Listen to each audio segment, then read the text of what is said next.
रूस और यूक्रेन के बीच पिछले 3 साल से चल रही जंग जारी है और हालात दिन ब दिन बिगड़ते ही जा रहे हैं। इस युद्ध की वजह से यूरोप भी बारूद के ढेर पर बैठा हुआ है। यूक्रेन की सेना अमेरिका और पश्चिमी देशों के खतरनाक हथियारों की मदद से अब रूस की सीमा में अंदर घुसकर हमला कर रही है। इससे रूस और भी भड़क गया है। बताया जा रहा है कि अपनी सीमा के अंदर पश्चिमी देशों के हथियारों से हो रहे यूक्रेनी हमलों से बौखलाए गुस्साए रूसी राष्ट्रपति पुतिन अब परमाणु हमले की तैयारी में जुटे हैं। दरअसल यूक्रेन के ताबड़तोड़ हमलों ने हालात कुछ ऐसे बना दिए हैं कि पुतिन को अपने परमाणु हथियारों की ओर देखने के लिए मजबूर होना पड़ रहा है। यूक्रेन को लगातार मिल रही पश्चिमी देशों की मदद से भड़के पुतिन कई बार परमाणु हथियारों के इस्तेमाल की धमकी दे चुके हैं। बीते कुछ समय में रूसी सेना ने बेलारूस बॉर्डर पर कई बार टैक्टिकल न्यूक्लियर वेपन से ड्रिल भी की है, जो इस बात का संकेत है कि पुतिन परमाणु हथियारों के इस्तेमाल की बात सिर्फ कह नहीं रहे हैं, बल्कि उसकी तैयारी भी कर रहे हैं। इस बीच नए साल 2025 के पहले दिन यूक्रेन ने रूस को करारा झटका दिया है।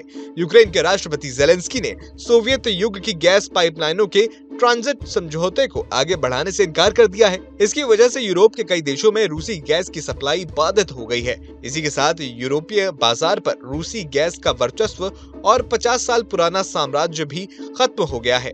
यूक्रेन के इस कदम से रूस को सालाना $5 अरब का भारी नुकसान का अनुमान है।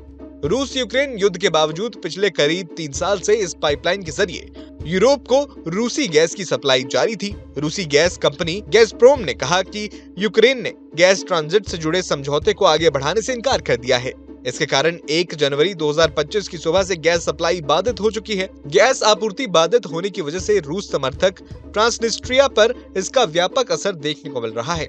फिलहाल रूस के अन्य देशों को कोई खास परेशानी नहीं हो रही है, क्योंकि उन्हें इस बात की पहले से आशंका थी और अधिकांश यूरोपीय देशों ने पहले ही इसको लेकर वैकल्पिक व्यवस्था कर ली थी। स्लोवाकिया, ऑस्ट्रिया और हंगरी जैसे देशों को तुर्क स्ट्रीम पाइपलाइन के जरिए गैस मिलती रहेगी, जो काला सागर के नीचे से गुजरती है। आपको बता दें कि इससे पहले 2022 में जंग छिड़ने से पहले रूस और यूक्रेन ने ट्रांजिट एग्रीमेंट पर 3 साल के लिए समझौता किया था। युद्ध छिड़ने के बाद रूस ने गैस की कीमतों को बढ़ा दिया था, जिससे यूरोपीय देशों को आर्थिक बोझ का सामना करना पड़ा था। बाद में यूरोपीय संघ ने रूस गैस के विकल्प की तलाश शुरू कर दी थी। रूस यूक्रेन युद्ध की शुरुआत के बाद से ही यूरोपीय संघ ने नॉर्वे से पाइपलाइन गैस और कतर और संयुक्त राज्य अमेरिका से एलपीजी खरीदकर रूसी ऊर्जा पर अपनी निर्भरता कम कर दी थी। यूक्रेन के ट्रांजिट समझौते को आगे बढ़ाने से इनकार करने से पहले ही यूरोप ने रूसी गैस को छोड़ने का फैसला कर लिया था। यूक्रेन के ऊर्जा मंत्री जर्मेन गेलुशेंको ने बयान जारी कर कहा कि हमने रूसी गैस की सप्लाई को रोक दिया है। ये एक ऐतिहासिक घटना है। रूस अपने बाजार खो रहा है, उसे वित्तीय नुकसान उठाना पड़ेगा।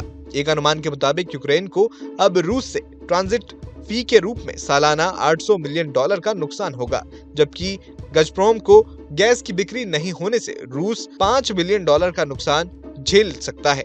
आपको बता दें कि पूरे यूरोप का करीब 35% गैस की सप्लाई अकेले रूस करता था, जो यूक्रेन के इस ऐलान से बाधित हो गई है। आपको ये वीडियो कैसा लगा हमें कमेंट बॉक्स में जरूर बताएं। न्यूज नेशन अब व्हाट्सएप पर खबरों की ताजा अपडेट के लिए न्यूज नेशन के इस QR कोड को स्कैन करें।